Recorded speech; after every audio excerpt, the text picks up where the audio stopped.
What my stepson and his wife didn't know was that while they were making me sleep in the garage and treating me like a burden they couldn't wait to get rid of, I was quietly arranging to sell the house they thought they'd inherit. The same house I'd been paying the mortgage on for 15 years. The helpless old woman they shoved into the cold garage was about to leave them homeless, and they were about to discover that the person they treated like garbage owned everything they thought was theirs. Before we dive in, let me know in the comments where you're watching from. And if this story hits close to home, make sure to hit that subscribe button, because tomorrow, I have an even more unbelievable story about family betrayal that will shock you. Last month, I became the most underestimated woman in what I thought was my own home. Me. Not because I was weak or incapable, but because grief had apparently made me invisible to the people who were supposed to care about me. Because losing my husband had somehow convinced his adult son that I was now a problem to be managed rather than a person to be respected. My name is Margaret Chen. I'm 70 years old. For the past 15 years, I lived in what everyone called David and Linda's house in Riverside, California. A beautiful 4-bedroom ranch home with a 2-car garage. Swimming pool in the backyard. The kind of manicured lawn that made neighbors stop and admire. What David and Linda didn't know was whose name was actually on the deed. They'd never bothered to ask about it. Whose bank account had been making the mortgage payments every month since 2009. Whose credit and down payment had made their comfortable lifestyle possible in the first place. They saw an elderly Asian woman who spoke with a slight accent. They assumed I was the dependent one in our family arrangement. They saw someone who cooked their meals and kept the house clean. They concluded I was lucky to have a roof over my head. They had no idea that the woman they ordered around like hired help was the person who actually owned the roof they lived under. I'd been married to David's father, Robert Chen, for 18 wonderful years. Robert had 2 children from his first marriage. David, who was 42. Sarah, who lived in Portland with her own family. When Robert and I married in 2006, David was going through a difficult divorce. He was struggling financially. His credit was destroyed. His ex-wife had taken half of everything he'd worked for. "Margaret," Robert had said when David asked to move in temporarily, "he's my son. He needs help getting back on his feet." Robert was a kind man with a generous heart. Sometimes too generous. But I loved him for his compassion. Even when it meant opening our home to a grown man who'd never learned to appreciate what others did for him. Nasira. David was supposed to stay for 6 months. That was the agreement. 6 months while he found a job and saved money for his own place. That was in 2007. 18 months later, he brought Linda a key plant. 28 years old. Blonde hair, big smile, and an attitude that the world owed her something. "Just until we can afford our own place," David promised. Linda moved into David's room like she owned it. Started rearranging furniture, changing the cable package, making demands about grocery shopping and meal planning. "Margaret," she would say, "we really need better coffee. This cheap stuff you buy gives me headaches." Better coffee? From a woman who contributed nothing to household expenses. By 2009, they were still living with us. The small apartment we'd been renting was no longer suitable for 4 adults. Robert and I made the decision to buy a larger house. Somewhere everyone could have more space and privacy. "Margaret," Robert said as we looked at houses, "let's buy something big enough that David and Linda can contribute to the mortgage if they're going to stay long-term." It made sense financially. A larger house payment split 4 ways would be manageable for everyone. David had finally found steady work as a warehouse supervisor. Linda worked part-time at a dental office. They could afford to help with household expenses. But when we applied for the mortgage, we discovered a problem. David's credit was still damaged from his divorce. Linda had student loan debt and limited employment history. The bank wouldn't approve a joint application with all 4 names. "Don't worry," I told Robert. "I'll qualify for the mortgage on my own. We can work out the household contributions privately."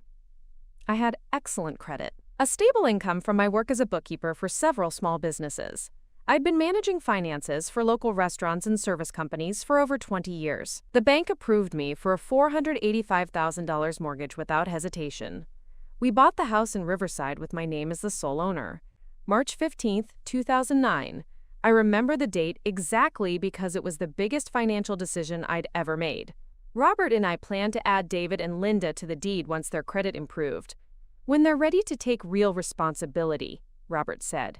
But years passed. That conversation never happened.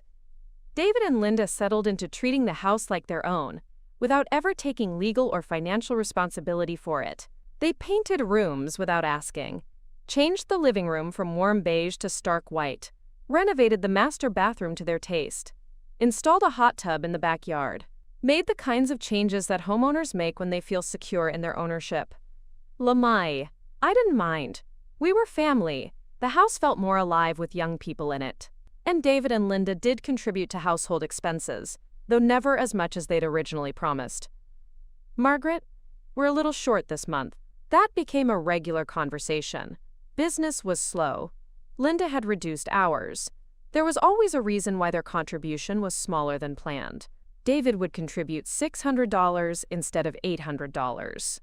Linda would skip her portion entirely because she'd had car repairs. They always had excuses. Robert and I covered the gaps without complaint. We could afford the house payments. Maintaining family harmony felt more important than enforcing financial agreements. They're young, Robert would say when I mentioned the shortage. They'll get more stable as they get older. But what I didn't realize was that David and Linda had begun to think of themselves as the primary residents. In their minds, they lived in their house with Robert's wife, who helped with cooking and cleaning. They introduced me to their friends as Robert's wife, Margaret, rather than as the homeowner. They made decisions about household rules and social events without consulting me. They spoke about future renovations and improvements like they were the ones who would be making those investments. We're thinking about redoing the kitchen next year, Linda would tell neighbors, as if she had any authority to make such decisions. The shift was so gradual that I didn't notice it happening, until it was too late to address without creating serious family conflict. When Robert died suddenly of a heart attack last March, I lost more than my husband. I lost my advocate in a house where I'd somehow become a guest in my own home. Robert had been the buffer between me and David's sense of entitlement. When David made unreasonable demands, Robert would intervene. When Linda acted like she owned the place, Robert would gently remind her whose house it really was. Without Robert, there was no one to maintain that balance. David and Linda's first conversation with me after the funeral wasn't about my grief. It wasn't about how I was coping with the loss. It was about practical arrangements for the household going forward. Margaret, David said 3 days after we buried his father, we need to talk about how things are going to work now that Dad's gone. How things are going to work. As if Robert's death had fundamentally changed my status in the house I owned. Tour. We were sitting at the kitchen table, the same table where Robert and I had shared thousands of meals, where we'd discussed our dreams and plans, where we'd managed household finances for 15 years. Linda and I have been talking, David continued. We think it might be better if you moved into the guest bedroom. The master suite is really more appropriate for a couple. More appropriate for a couple. David and Linda wanted me to give up the bedroom I'd shared with Robert, so they could have the largest room in the house. David, I'm not ready to make changes like that right now. But Margaret, the master bedroom is wasted on just one person. Linda and I need the space. The guest room is perfectly comfortable for someone your age. Someone your age. As if being 70 meant I deserved less space and comfort. I'd like to keep sleeping in my own bedroom. Your bedroom? David's voice had an edge to it. Margaret, this is our family home. We all need to make adjustments now that the family dynamic has changed. Our family home. David was speaking about my house like it belonged to all of us equally. Linda nodded in agreement. David's right. We're all family here. We need to be practical about space allocation. Space allocation. They were talking about redistributing bedrooms in my house like it was a corporate office. That conversation should have been a warning about what was coming. But I was still grieving. Still adjusting to life without Robert. I wasn't thinking clearly about property rights and family politics. Quebo, I was thinking about loss and loneliness. About how to navigate relationships with people who were my only remaining connection to the man I'd loved. So I gave up the master bedroom. Moved my clothes and personal belongings into the smaller guest room. told myself it was a temporary arrangement until family emotions settled down. But David and Linda saw my compliance as confirmation that they were now the heads of household, that I was the elderly relative who lived with them rather than the homeowner who allowed them to live with me. Over the following months, their demands escalated. I should do more cooking since I had more time on my hands. I should handle more of the cleaning since they were working full-time. I should be more considerate about noise and television volume since they needed their rest. More time on my hands. As if grief had given me extra hours in the day rather than making every hour feel empty and difficult. "Margaret," Linda would say when she came home from work, "what's for dinner? I'm exhausted." What's for dinner? From a woman who lived in my house without paying full expenses. "I was thinking we could order pizza," I'd suggest. "We can't afford to eat out all the time. Maybe you could make that chicken recipe Dad always liked." Dad always liked. Linda was using Robert's memory to manipulate me into cooking for her. The cleaning demands were even worse. Linda would leave dishes in the sink for days. David would track mud through the house without cleaning it up. Then they'd complain that the house wasn't being maintained properly. "Margaret, the bathroom really needs attention," David would say after Linda had left hair all over the shower. "The living room looks cluttered," Linda would add, referring to the magazines and books she'd scattered around. I was being treated like a live-in housekeeper rather than the person who owned the house. But I told myself it was temporary grief behavior. That once everyone adjusted to Robert's absence, relationships would return to normal. Esachani, I was wrong. The demands became expectations, the expectations became rules. And the rules were enforced with the threat of family conflict. "Margaret, if you're not going to be helpful around here, maybe we need to reconsider the living arrangements," David said one evening when I'd suggested hiring a cleaning service. Reconsider the living arrangements. David was threatening to kick me out of my own house. But the final insult came 2 weeks ago. Linda announced that her mother was coming to visit for an extended stay. "Margaret," Linda said over breakfast, "my mother is going to need the guest room for the next few months. She's having some health issues and needs to be close to family." Linda's mother, a woman I'd met exactly twice in 15 years, who'd never shown any interest in visiting before, who'd never contributed anything to our household. "Where am I supposed to sleep?" "Well," David said, "we've set up a nice space for you in the garage. It's actually quite comfortable once you get used to it." The garage. They wanted me to sleep in the garage, so Linda's mother could have a bedroom in my own house. "I'm not sleeping in the garage." "Margaret, be reasonable." Linda's voice was sharp. "Mom needs a proper bedroom with a bathroom nearby. The garage has that little office space that Dad set up. We've put an air mattress in there and everything." An air mattress in the garage. In the house I owned. So that David and Linda could accommodate Linda's mother in the bedroom that should have been mine. "This is my house," I said quietly. "What?" David looked genuinely confused. "This house belongs to me. My name is on the deed. I've been making the mortgage payments for 15 years. The difference between showing respect and demanding it. And most importantly, the difference between assuming someone is powerless and discovering that they control everything you thought was yours." David and Linda believed they could push me around because I was old and alone and grieving. They thought my age made me weak. My widowhood made me dependent. My grief made me incapable of standing up for myself. They were about to discover that 70 years of life had taught me exactly how to deal with people who mistake kindness for weakness. People who confuse generosity with stupidity. Prajam. People who assume that being quiet means being powerless. Rertsaka, I'd spent 2 weeks sleeping in that garage.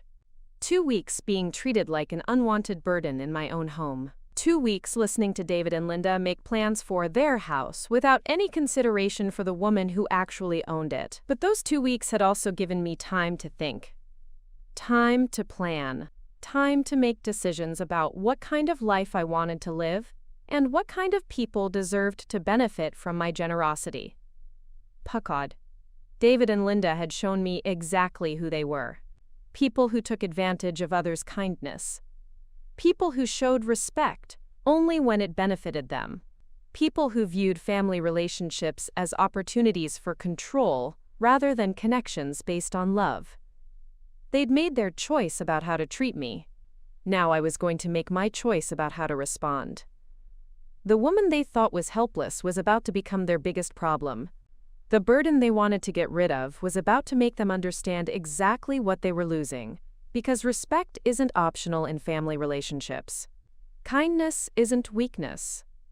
And underestimating someone can be the most expensive mistake you ever make, especially when that someone owns everything you think is yours.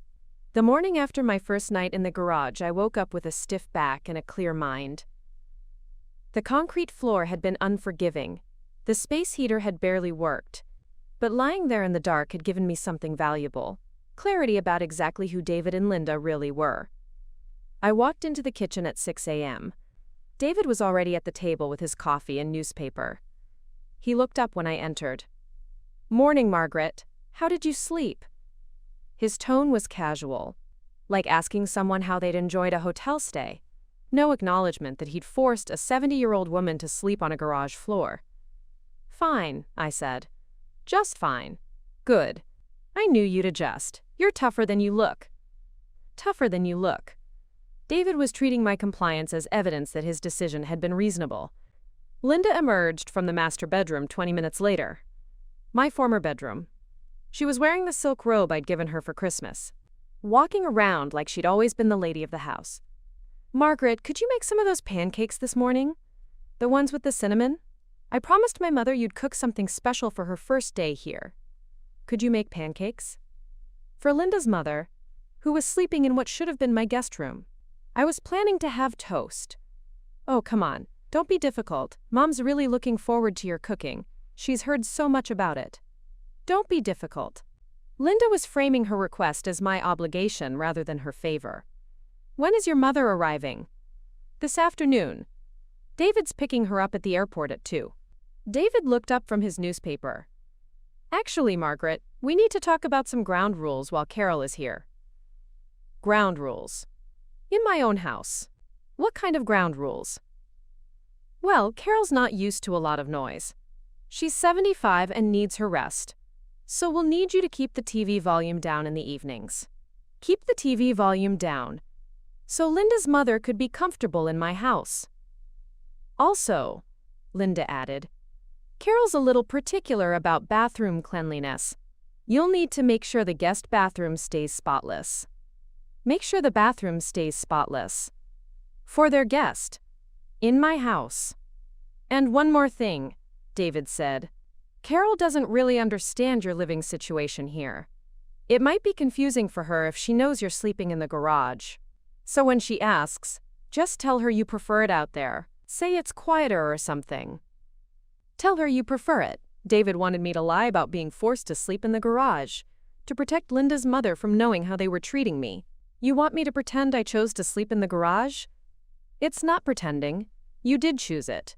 You could have been more flexible about the room arrangements." "I could have been more flexible." David was rewriting history to make their decision my choice. "David, you told me I was sleeping in the garage. I didn't choose anything." "Margaret, you chose not to cooperate with reasonable accommodations. That forced us to find alternative solutions." "Reasonable accommodations, alternative solutions." David was using corporate language to describe kicking me out of bedrooms in my own house. Linda nodded in agreement. "We're just trying to make the best of a complicated situation."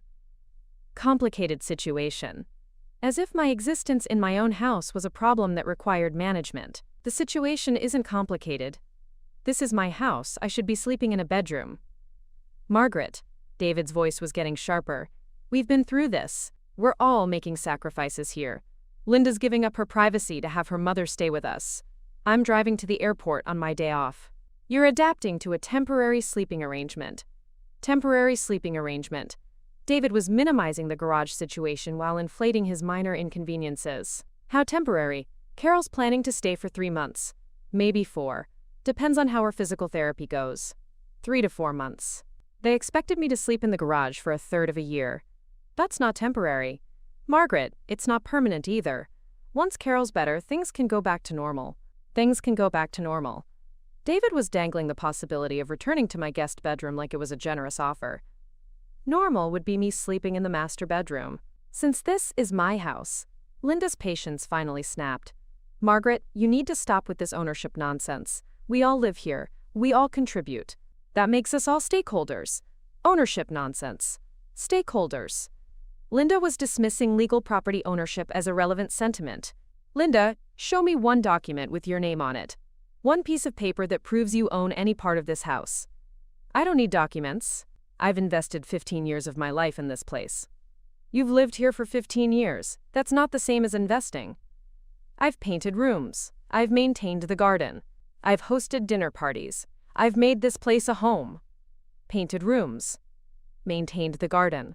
Linda was confusing decorating with ownership. Did you pay for the paint? Did you buy the gardening supplies?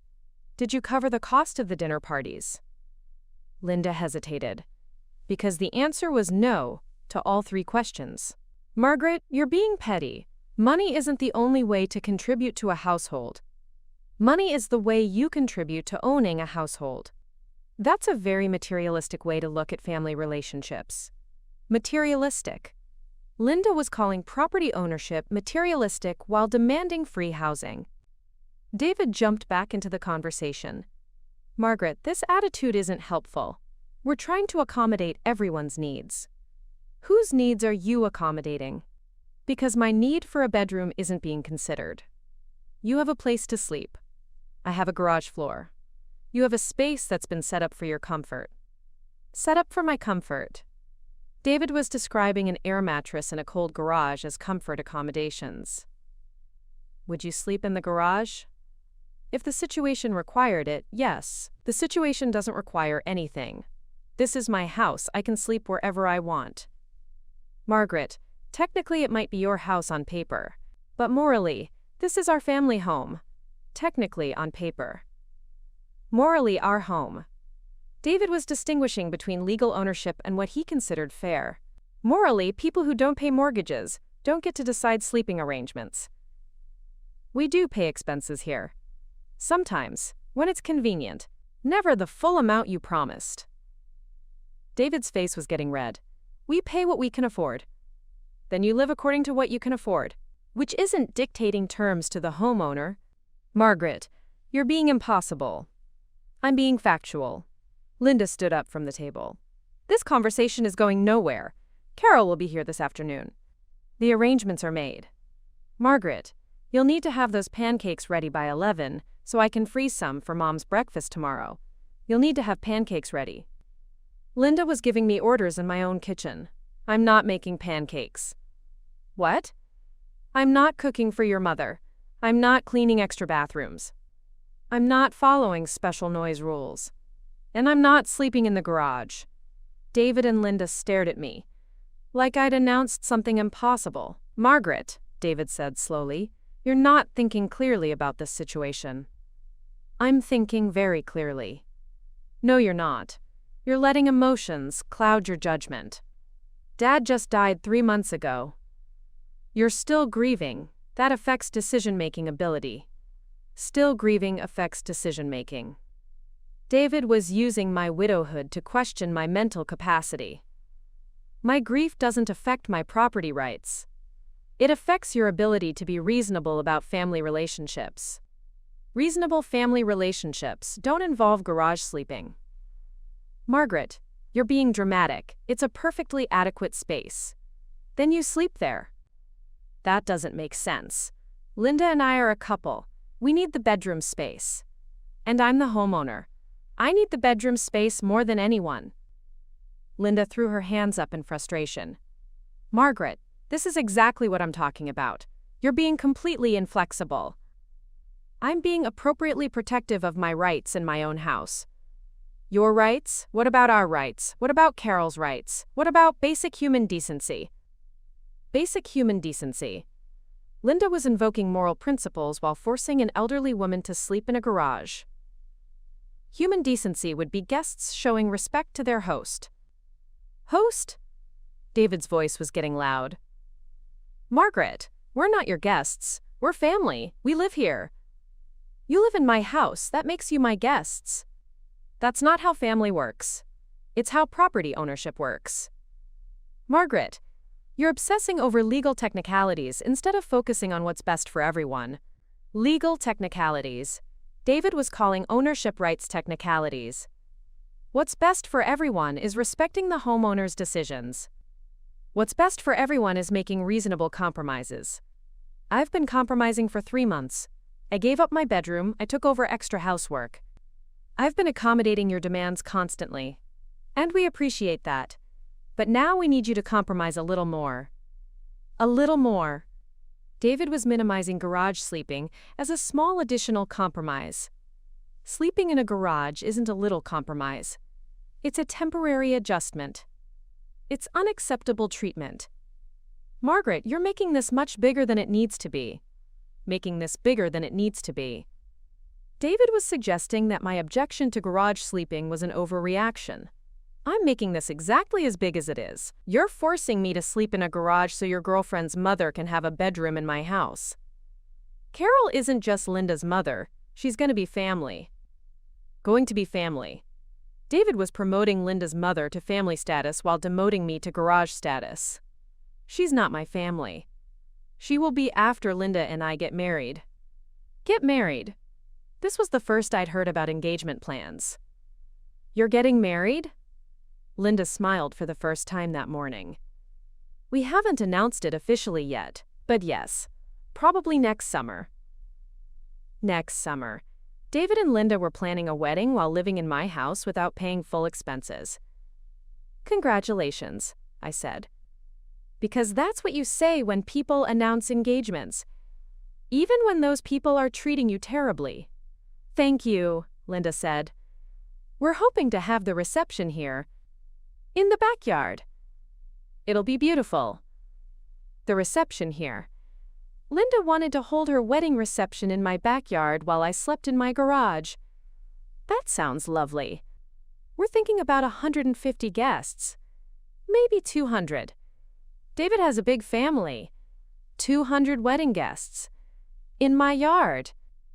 Planned by people who wouldn't let me sleep in my own guest room.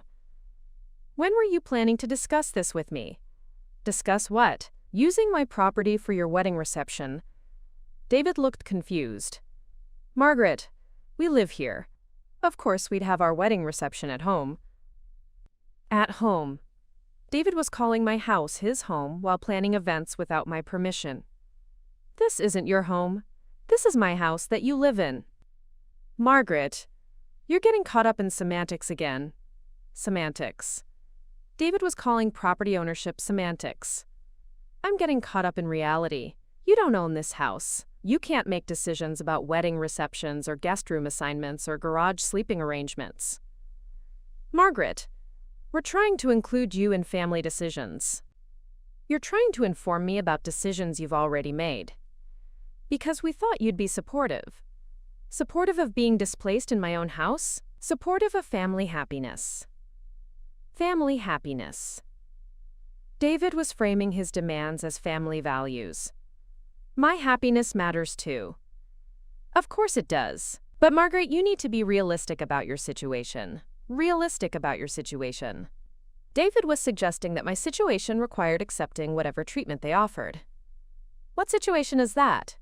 You're 70 years old. You're living on Social Security, and whatever savings Dad left you, you can't afford to maintain this house on your own. Can't afford to maintain this house. David was making assumptions about my finances based on my age. Who told you I can't afford the house? Margaret, be reasonable. Dad was the breadwinner. His income supported this lifestyle. Without him, you're going to struggle financially. Dad was the breadwinner. David assumed Robert had been our primary earner. David, I've been working and earning income for 50 years. Part-time bookkeeping isn't the same as a real career. Part-time bookkeeping. Real career. David was diminishing my work based on assumptions about elderly women. I've supported myself financially since I was 20 years old. Margaret, that was different. You had Dad's income to supplement your little jobs. Little jobs. David was calling my career little jobs. My work wasn't supplemental income. I've been the primary earner in this household for the past 10 years. What? Robert reduced his hours when he turned 65. I've been covering most of the household expenses since then. David and Linda exchanged glances. This was information they'd never considered. Margaret, that can't be right. Dad had a good job at the engineering firm. Part-time consulting. Robert was semi-retired. I've been paying the mortgage, the utilities, the property taxes, and most of the grocery bills. But you're just a bookkeeper. Just a bookkeeper. David was using my job title to question my earning capacity. I'm a bookkeeper with 25 business clients. I manage payroll, taxes, and financial planning for restaurants, retail stores, and service companies throughout Riverside County. 25 business clients. This was news to David and Linda. How much do you make? Linda asked bluntly. Enough to afford this house without your contributions. That's impossible. Why is it impossible?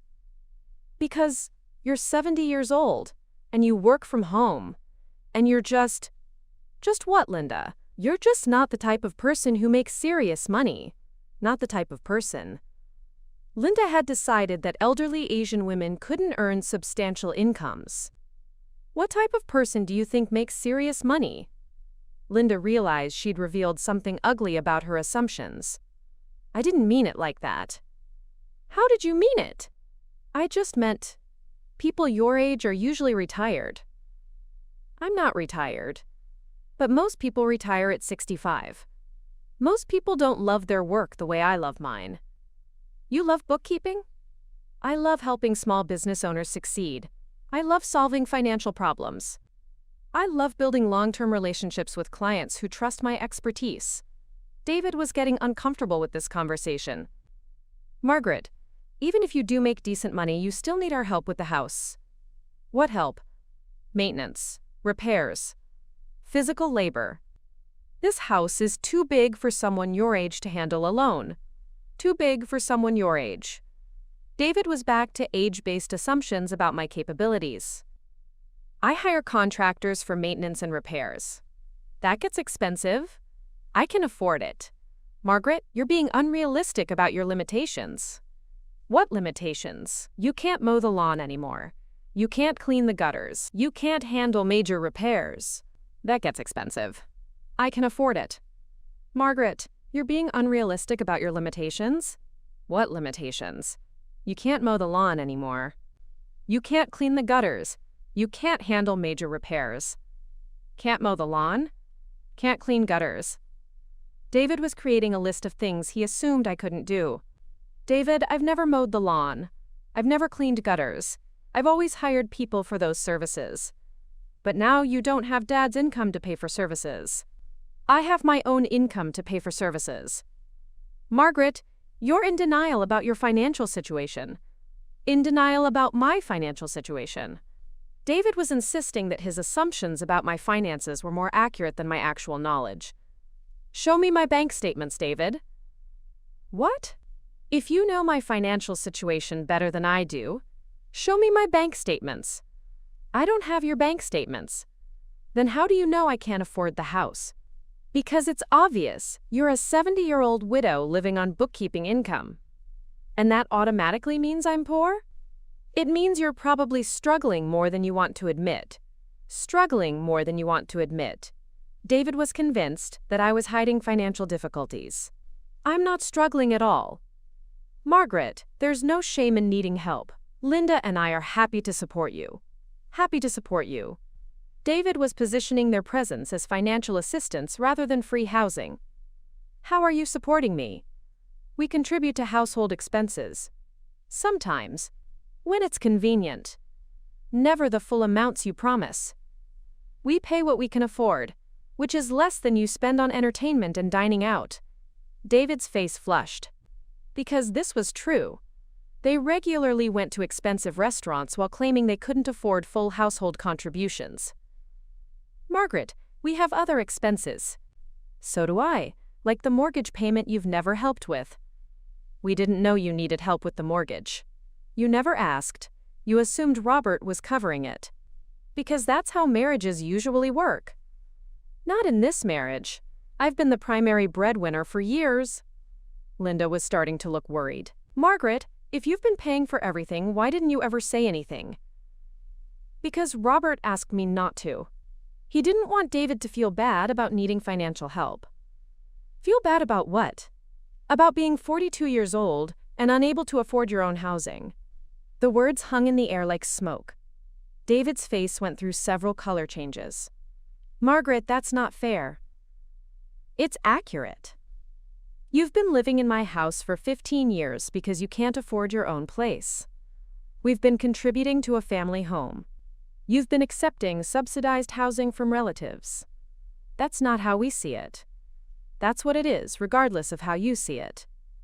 David stood up from the table. Margaret, this conversation is getting out of hand. This conversation is getting honest. You're being hurtful. I'm being factual. Facts can be hurtful when they're presented meanly. Presented meanly.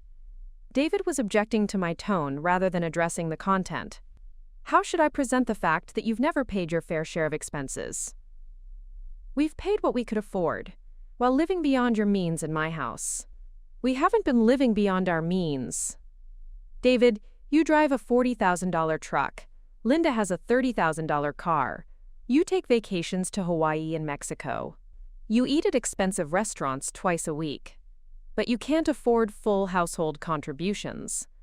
This was all true. David and Linda lived very comfortably while claiming they couldn't afford to pay their fair share of housing costs. Those are different types of expenses. They're choices. You choose to spend money on luxuries instead of housing responsibilities. Margaret, everyone deserves some enjoyment in life. Everyone deserves housing they can afford without subsidies from relatives. We're not getting subsidies. We're living in a family home. You're getting subsidized housing. The difference between what you pay and what you should pay is my subsidy to your lifestyle. David was getting angry. Margaret, if you didn't want us here, you should have said something years ago. I wanted family harmony. Robert wanted to help his son. We made accommodations for what we thought was temporary financial difficulty. And we're grateful for that. Grateful people don't force their benefactors to sleep in garages. We're not forcing you to do anything. We're asking you to be flexible during a difficult family situation. Asking you to be flexible.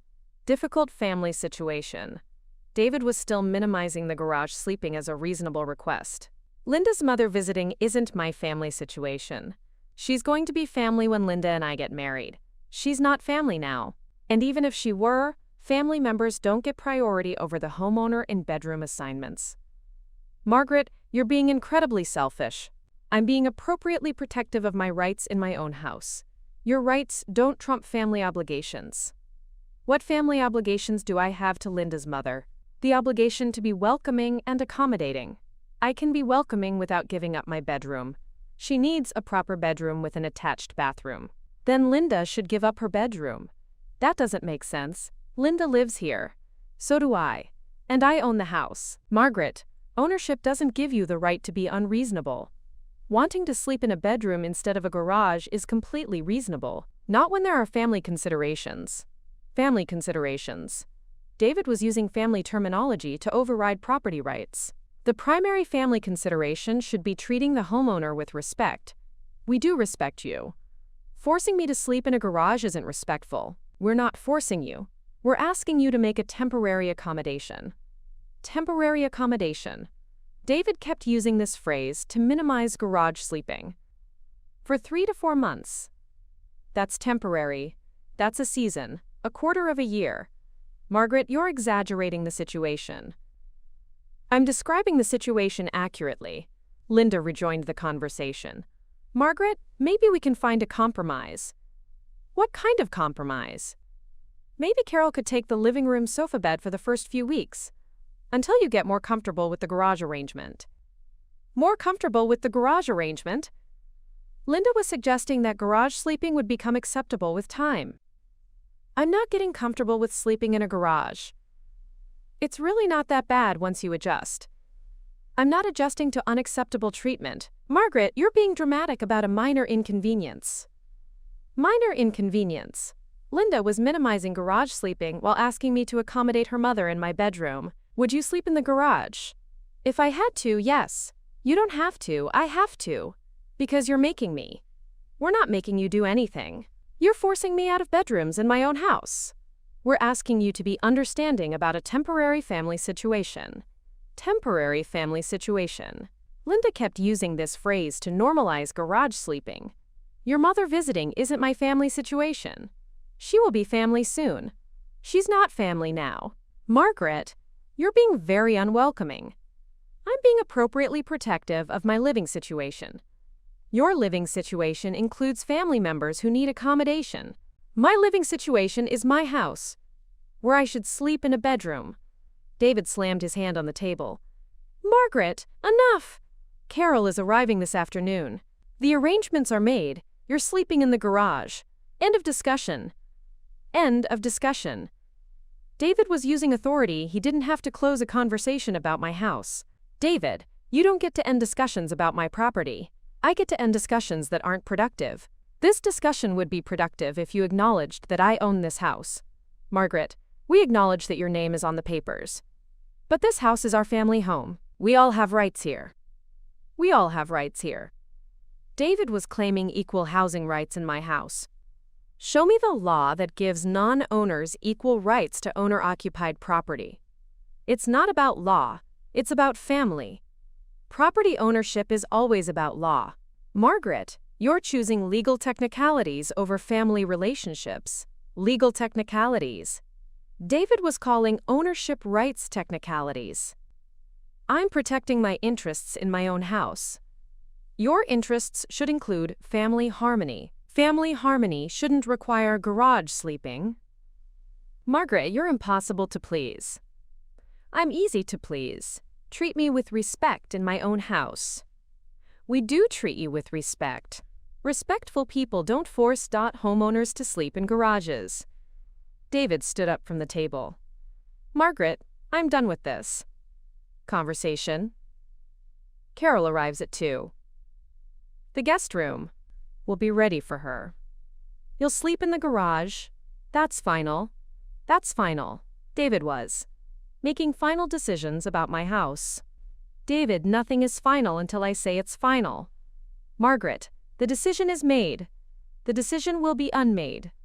What's that supposed to mean? It means I'm the homeowner. I make the final decisions about who sleeps where. Margaret, you agreed to this arrangement. I never agreed to anything. You informed me about decisions you'd made. Same thing. Completely different things. David walked toward the hallway. Margaret, I'm picking up Carol at 2. When we get back, I expect the guest room to be ready, and I expect you to be gracious about the sleeping arrangements. You expect. David was giving me orders in my own house. I expect you to remember whose house this is. Margaret, don't make this harder than it has to be. I'm not making this hard. You're making this impossible. Impossible how? Impossible to live in my own house with dignity and respect. You have plenty of dignity and respect. People with dignity and respect don't sleep in garages. Margaret, you're being ridiculous. I'm being realistic about unacceptable treatment. David left the kitchen without another word. Linda followed him, leaving me alone at the table in my own house. But I wasn't really alone. I was sitting there with 15 years of accumulated understanding about who David and Linda really were. People who viewed my generosity as weakness, who mistook my kindness for stupidity, who assumed that being elderly meant being powerless. Enov ho hasimito and tumisajava simited that 70 years of Kobolin. Life had taught me exactly how to deal with people who take advantage of others. Starting today. Kamai Ennis. After David and Linda left the kitchen, I sat alone with my coffee and started making mental lists. List 1. Things I owned that David and Linda used daily. List 2. Services I provided that they took for granted. List 3. Financial contributions they'd promised versus what they actually paid. List 4. Legal rights they assumed they had versus rights they actually possessed. The lists were long and enlightening. At 10:30, I called my lawyer. Patricia Nakamura had been handling my business contracts for 8 years. She specialized in small business law and property issues. She'd helped me negotiate office leases and resolve payment disputes with difficult clients. Margaret, it's good to hear from you. How are you holding up since Robert's passing? I'm managing, Patricia, but I need some legal advice about a property matter. What kind of property matter? I own a house in Riverside. My stepson and his girlfriend have been living there for 15 years. Now they're claiming equal rights to determine living arrangements.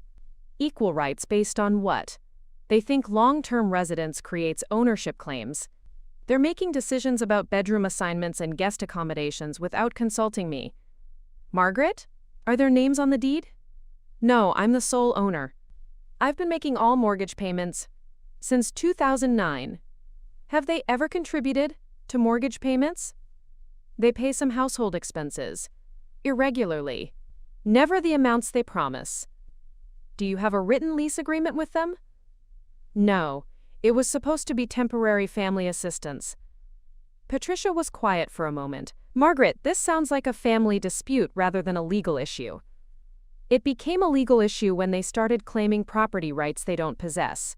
What specific actions are they taking? They've forced me to move out of the master bedroom. Now they want me to sleep in the garage so they can accommodate the girlfriend's mother. They want you to sleep in the garage? In your own house? They say it's a temporary arrangement. 3 to 4 months. Margaret, that's completely unacceptable. You have absolute authority over bedroom assignments in your own home. Absolute authority. Patricia was confirming what I already knew but needed to hear from a legal professional. They claim moral ownership based on family relationships and household contributions. Janfold, vedu afters, Jorbird, Janfold afters finderos, Cumhin grode the crities uord. Bellary indiate, nor laxed grode, Cumhin toward ball. Moral ownership isn't legal ownership. Family relationships don't override property rights. What are my options? Since there's no written lease, they're essentially month-to-month tenants. You can terminate their tenancy with 30 days' notice. Even though they're family? Property law doesn't make exceptions for family relationships. Your house, your rules. What if they refuse to leave? Then it becomes an eviction matter. But Margaret, are you sure you want to take such drastic action? Was I sure? I thought about sleeping in the garage while Linda's mother enjoyed my guest room. I thought about David making final decisions about my property. I thought about 15 years of financial support met with demands for more control over my life. I'm sure I want them to understand that I own this house. A formal notice might accomplish that without actually requiring eviction. What kind of notice? A notice to quit. It would inform them that their tenancy is terminated, and they need to vacate within 30 days. That sounds serious. It is serious. It establishes your legal authority and gives them a choice. Respect your property rights or find other housing. Can you draft that notice? I can. But Margaret, this will damage family relationships permanently. The relationships are already damaged. David and Linda have made that clear. How so? By treating me like a burden instead of the homeowner. By assuming I'm financially dependent when I've been supporting the household. By forcing me to sleep in a garage. Margaret, those are serious issues. But once you serve an eviction notice, there's no going back to the way things were. The way things were was me being taken advantage of by people who assumed I was powerless. Are you prepared for the consequences? I'm prepared to protect my rights in my own house. Then I'll draft the notice. How do you want it served? What are my options? Personal service, certified mail, or posting on the property? Which is most effective? Personal service. Hand-delivered by a process server. It's immediate and creates a clear record. Let's do that. Margaret, when do you want this served? I thought about Carol arriving that afternoon. About David's expectation that I would be gracious about garage sleeping. About Linda's assumption that I would cook pancakes for her mother. Today. This afternoon. Today? Margaret, that's very fast.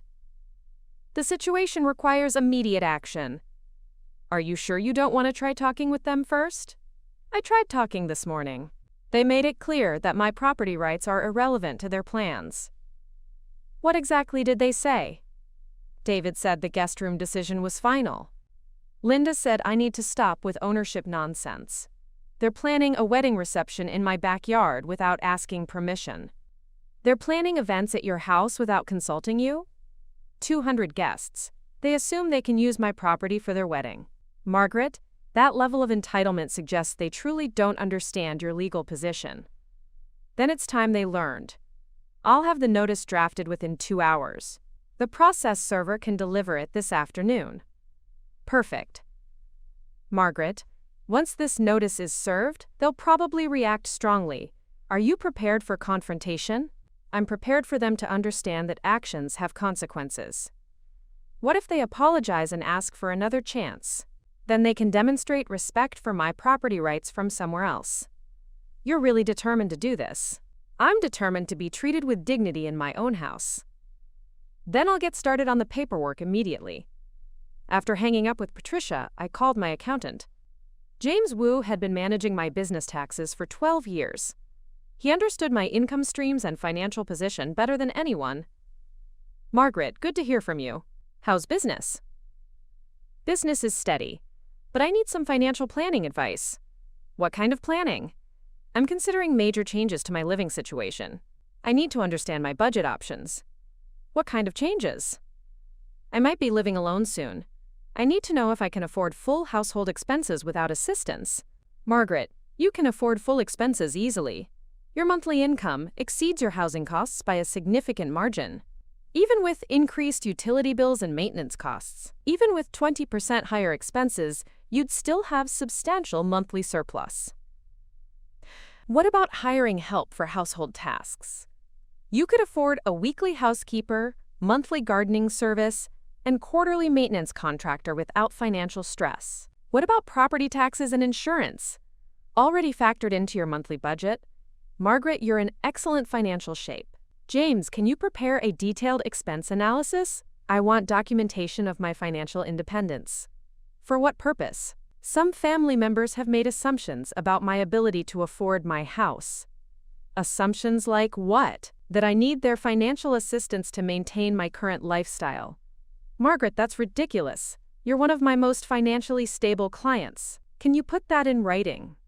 I can prepare a comprehensive financial statement showing your income, expenses, and net worth. How quickly?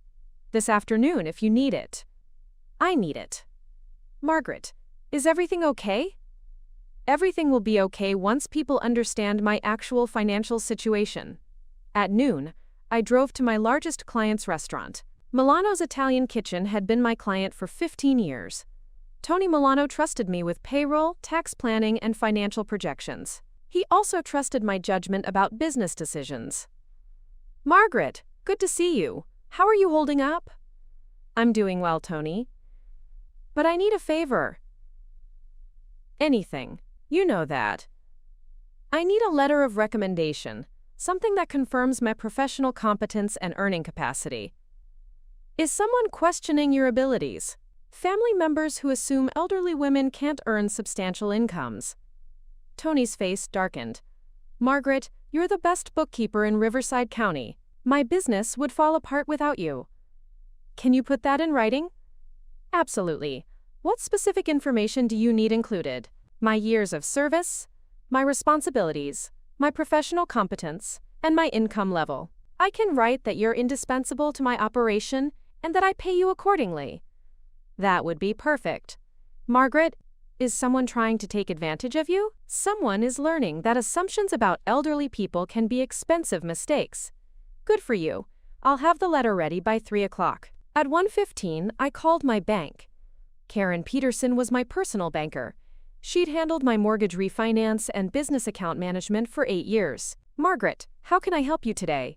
I need documentation of my mortgage payment history and current account balances. For what purpose? I need to demonstrate my financial responsibility and current economic position. Are you applying for additional credit? I'm documenting my ability to afford my current housing without assistance. Margaret, you have an excellent payment history and substantial assets. Is someone questioning your creditworthiness? Someone is questioning my financial independence. Based on what? Assumptions about elderly women's earning capacity. Those assumptions are clearly incorrect in your case. Can you provide written confirmation of that? I can prepare a letter confirming your excellent credit history, consistent mortgage payments, and current account standings. How soon can you have that ready? Within an hour. Perfect. At 2 o'clock, David left to pick up Carol at the airport. Linda was in the guest room preparing for her mother's arrival, making the bed with fresh sheets, arranging flowers, acting like a hostess in someone else's house. "Margaret," she called from the bedroom, "could you vacuum the hallway? I want everything perfect for Mom's first impression." "Could you vacuum the hallway?" Linda was giving me cleaning instructions for my own house. "I'm busy right now." "Doing what?" "Managing my business affairs." "Margaret, this will only take 10 minutes. Then you can do it in 10 minutes. Linda appeared in the kitchen doorway. "Margaret, I'm trying to get the room ready. You're just sitting there." Just sitting there. Linda was minimizing my work because I was working from home. "I'm conducting business." "What business?" "Financial planning and legal consultations." "About what?" "Property management issues." Linda looked confused. "What property management issues?" "Tenancy agreements and occupancy rights." "Margaret, you don't manage any rental properties." "I manage this property. This isn't a rental property. This is our home. This is my house that I rent to occupants." "Margaret, we're not renters. We're family. Family members who pay rent are renters. We don't pay rent. We contribute to household expenses." Same thing with different terminology. Linda was getting frustrated. "Margaret, you're being deliberately difficult. I'm being accurate about legal relationships." "What legal relationships?" "The relationship between property owners and residents." "Margaret, stop talking like we're strangers. We've lived here for 15 years. Living somewhere doesn't create ownership rights. It creates family rights. There's no such thing as family rights to other people's property." Linda stared at me. "Margaret, what's gotten into you?" "Clarity about my legal position." "Your legal position as what?" "As the homeowner dealing with tenants who've overstepped their boundaries." "Tenants?" "Margaret, we're not tenants. You live in my house and pay me money for the privilege. That makes you tenants. We pay household expenses, not rent. The distinction is irrelevant to your legal status." Linda's voice was getting shrill. "Margaret, this is crazy talk. We're family. This is our home. This is my house where family members live as my guests. Guests don't pay expenses. Guests who overstay their welcome do." "Overstay our welcome?" "Margaret, we've been here 15 years. "Exactly." The word hung in the air. Linda suddenly understood that I was questioning the entire living arrangement. "Margaret, are you saying we're not welcome here anymore?" "I'm saying that welcome guests don't force their hosts to sleep in garages. That's a temporary arrangement. Temporary arrangements don't last 4 months." "Margaret, you're being completely unreasonable." "I'm being appropriately protective of my property rights. Your property rights don't override family obligations." "My family obligations don't include garage sleeping." Linda sat down at the kitchen table. "Margaret, what's really going on here?" "What's going on is that I'm tired of being treated like a burden in my own house." "We don't treat you like a burden. You force me to sleep in a garage. You make demands about cleaning and cooking. You plan events without asking permission. That's burden treatment." "Margaret, we're just trying to manage a complicated family situation." "The situation isn't complicated. This is my house. I make the decisions. But we live here too. You live here at my discretion." "Margaret, that sounds like a threat." "It's a statement of fact." Linda looked genuinely worried for the first time. "Margaret, are you thinking about asking us to leave?" "I'm thinking about clarifying everyone's legal position." "What does that mean?" "It means people who don't respect property owners shouldn't expect indefinite housing privileges." "Margaret, we do respect you. Respectful people don't force homeowners to sleep in garages. It's a temporary accommodation during a family emergency. Your mother visiting isn't a family emergency. She has health problems. She has health problems that require her to stay in hotels or with relatives who choose to accommodate her." "Margaret, she's going to be my mother-in-law. She's not my family." "She will be when David and I get married." "Will be isn't the same as is." Linda was getting desperate. "Margaret, what can we do to fix this situation?" "You can treat me with respect in my own house." "How specifically?" "Stop making demands about my sleeping arrangements. Stop giving me orders about cleaning and cooking. Stop planning events without permission. And if we do those things, everything goes back to normal? Nothing goes back to normal. Things go forward with clear understanding of who owns this house. Margaret, you're scaring me. I'm clarifying boundaries that should have been clear from the beginning. The doorbell rang at 2:30. Linda jumped up. That might be David with Mom. Margaret, please don't say anything about this conversation. Why not? Because it would upset her. She's elderly and fragile. I'm elderly too. And I'm not fragile. Margaret, please, can we just get through the visit peacefully? That depends on whether you treat me respectfully. Linda went to answer the door. But it wasn't David and Carol. It was a man in a business suit carrying an official-looking envelope. I'm looking for Margaret Chen. That's me. I have legal documents that require personal service. Legal documents. The eviction notice Patricia had prepared. Linda's face went white. Legal documents about what? Ma'am, I can only discuss this with Ms. Chen. I took the envelope and signed the service receipt. Thank you. The process server left. Linda stared at me in shock. Margaret, what are those documents? I opened the envelope and reviewed Patricia's work. Perfectly drafted, legally precise. 30 days to vacate. These are documents clarifying the legal relationship between property owners and tenants. What kind of documents? A notice to quit, informing tenants that their residency is terminated. Linda grabbed the papers from my hands. Her eyes scanned the legal language frantically. Margaret, this is an eviction notice. It's a notice to quit, slightly different legal procedure. You're evicting us? I'm terminating your tenancy. Margaret, you can't be serious. I'm completely serious. But we're family. Family members who respect property owners don't get evicted. Margaret, this is insane. We've lived here for 15 years. 15 years of me subsidizing your lifestyle while you assumed I was powerless. We never assumed you were powerless. You forced me to sleep in a garage. That assumes powerlessness. Linda was reading the notice again. This says we have to be out in 30 days. That's correct. Where are we supposed to go? That's not my concern. Margaret, you can't just throw us out. I can terminate tenancy in my own house. But we don't have anywhere to go. You should have considered that before forcing me into garage sleeping. Margaret, this is revenge. This is consequence. For what? For treating the homeowner like a burden instead of showing appropriate respect. Linda was crying now. Margaret, please reconsider this. We'll treat you better. We'll give you back the guest room. You'll give me back my guest room? In my own house? Yes, you can have any room you want. Linda, I already have every right to any room I want. This is my house. Then why are you evicting us?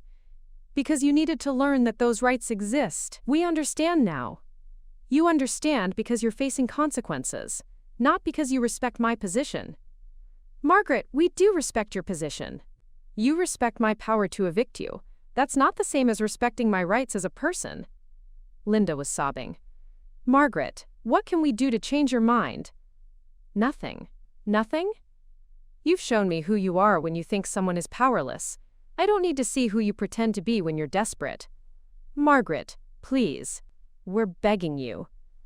Begging is what you should have done before forcing me to sleep in a garage. We didn't know you'd react this strongly. You didn't know because you never considered my feelings at all. The front door opened. David's voice called out. Linda, we're back. Come meet Carol. Linda wiped her eyes frantically. Margaret, please don't tell them about this yet. Let me break it to them gently. Why? Because David's going to lose his mind. And Carol doesn't need to walk into family drama. Carol walked into family drama the moment she accepted a bedroom that wasn't offered by the homeowner. Margaret, please. Just until after dinner. Linda, the notice has been served. The 30-day period starts now regardless of when you tell David. But nothing. You wanted me to accommodate your family situation. Now you can accommodate mine. David appeared in the kitchen with an elderly woman who looked tired from traveling. Margaret, I'd like you to meet Carol Williams. Carol, this is Margaret, Robert's wife. Robert's wife. Not the homeowner. David was still introducing me as an appendage to his father. "Nice to meet you, Mrs. Williams. Please, call me Carol. Linda's told me so much about you." "I'm sure she has." Carol looked around the kitchen appreciatively. "What a lovely home. Linda said you've all been living here together for years. Living here together.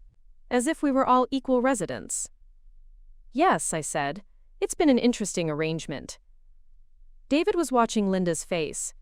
"Linda, are you okay? You look upset." "I'm fine. Just tired from getting the room ready." "The guest room looks perfect," David said to me. "Thanks for being so accommodating about the sleeping arrangements. Thanks for being accommodating." David was thanking me for being forced to sleep in my own garage. "You're welcome. Carol, let me show you to your room so you can rest before dinner." They headed toward the guest room. My guest room, where Linda's mother would sleep while I slept in the garage. But not for long. Linda lingered in the kitchen. "Margaret, when are you going to tell David about the documents?" "When it's convenient for me. Can you at least wait until after Carol goes to bed?" "Linda, your comfort with timing isn't my priority anymore." "Margaret, please. David's going to explode." "That's David's choice. It'll ruin Carol's visit." Carol's visit was already inappropriate. Now it's just temporary. Linda looked at the eviction notice again. "Margaret, is there any way to undo this?" "No. What if we paid you actual rent? Market rate?" "I don't want to be your landlord. What if we contributed more to expenses?" "I don't need your contributions." "Then what do you want?" "I want you to find housing you can afford without my subsidies." "Margaret, we can't afford a place like this on our own." "Then you can't afford to live like this." "But we've been living like this for 15 years. On my generosity, which you've exhausted." Linda sank into a chair. "Margaret, this is going to destroy our plans." "What plans?" "The wedding, the reception, everything. You can have your wedding reception at a venue you can afford. We were counting on having it here. You were assuming you could use my property without permission. We thought you'd be happy to host our wedding. I would have been happy if you'd asked respectfully instead of announcing plans." "Margaret, we just assumed." "You assumed wrong. About everything." David's voice carried from the guest room. He was showing Carol the bathroom and explaining where towels were kept. Acting like the host in my house. "Linda, how long before David understands what's happening?" "I don't know. Maybe I can wait until tomorrow morning." "Linda, you have 30 days to find new housing." Delaying the conversation doesn't change the timeline. "But it might give us time to change your mind." "My mind won't change." "How can you be so sure?" "Because you've shown me that you view kindness as weakness and generosity as obligation." "That's not true." "You forced me to sleep in a garage. That's exactly what it shows." Linda started crying again. "Margaret, we made a mistake. Can't people make mistakes without losing everything?" "People can make mistakes. But forcing elderly homeowners to sleep in garages isn't a mistake. It's a choice that reveals character. Our character isn't defined by one bad decision. Your character is defined by how you treat people you think are powerless." "Margaret, we don't think you're powerless." "You did until 30 minutes ago." David returned to the kitchen. "Carol's settling in for a nap. She really appreciates having a proper bedroom." "A proper bedroom?" "In my house." "While I slept in the garage." "I'm sure she does." "Margaret, what's for dinner?" Carol mentioned she loves home-cooked meals. "What's for dinner?" David was expecting me to cook for his future mother-in-law while sleeping in my garage. "I haven't planned dinner." "Oh, well, maybe you could make that pot roast recipe? Carol would really enjoy it." "Maybe you could make pot roast for the woman sleeping in my guest room." "I don't think so." "Why not?" Linda was staring at me with panic in her eyes, begging silently for me not to reveal the eviction notice. "Because I have other priorities today." "What other priorities?" "Legal matters that require my attention." "What legal matters?" I looked at Linda. Her face was pale with fear. "Property management issues." "Margaret, what property management issues could you possibly have?" Tenancy termination procedures. David looked confused. What tenancy termination procedures? The procedures required when homeowners need to remove problematic tenants. Margaret, what are you talking about? Linda closed her eyes. She knew the conversation was about to explode. David, I'm talking about the fact that this is my house and you're my tenants. We're not tenants, Margaret. We're family. Family members who pay rent are tenants. We don't pay rent. You pay household contributions that constitute rent payments. That's completely different. Not legally. David's face was getting red. Margaret, what's gotten into you today? Clarity about property rights and tenant obligations. Margaret, we're not tenants and you're not our landlord. Actually, David, that's exactly what we are. I picked up the eviction notice from the table where Linda had left it. These documents explain the legal relationship more clearly. David grabbed the papers. His eyes scanned the official letterhead and legal language. Margaret, what the hell is this? A notice to quit, informing you that your tenancy is terminated. Our tenancy? Margaret, this is an eviction notice. It's a notice to quit, terminating your right to occupy my property. Your property? Margaret, this is our home. This is my house where you've been living as tenants. We're not tenants. You live here and pay money for the privilege. That makes you tenants. Margaret, you can't evict us. We're family. I can terminate tenancy regardless of family relationships. David was reading the notice frantically. This says we have to be out in 30 days. That's correct. Margaret, this is insane. You can't just throw us out. I can terminate problematic tenancies in my own house. Problematic how? Tenants who force homeowners to sleep in garages are problematic. We didn't force you to do anything. You told me I was sleeping in the garage. Final decision, remember? David's hands were shaking. Margaret, that was just a temporary arrangement. 30 days is temporary. 4 months is displacement. Margaret, please reconsider this. We'll give you back the guest room. David, it was never yours to give back. But we can fix this situation. The situation is fixed. You have 30 days to find housing you can afford. We can't afford our own place. Then you can't afford to live like homeowners. Margaret, where are we supposed to go? That's not my concern. Not your concern. We're family. Family members who respect homeowners don't get evicted. Linda was sobbing quietly in her chair. David looked at her in confusion. Linda, did you know about this? She served it an hour ago. And you didn't tell me? I was hoping she'd change her mind. David turned back to me. Margaret, this is revenge for the sleeping arrangement. This is consequence for treating the homeowner without respect. We do respect you. Respectful tenants don't force homeowners to sleep in garages. Margaret, it was one mistake. It was the final mistake in 15 years of taking advantage of my generosity. Taking advantage? We've contributed to this household for 15 years. Sometimes, when convenient, never full amounts, always with excuses. We've paid what we could afford, while living beyond your means in my house. David crumpled the eviction notice in his fist. Margaret, I'm not accepting this. Your acceptance isn't required. I'm going to fight this. On what grounds? Family rights, long-time residence, tenant protections.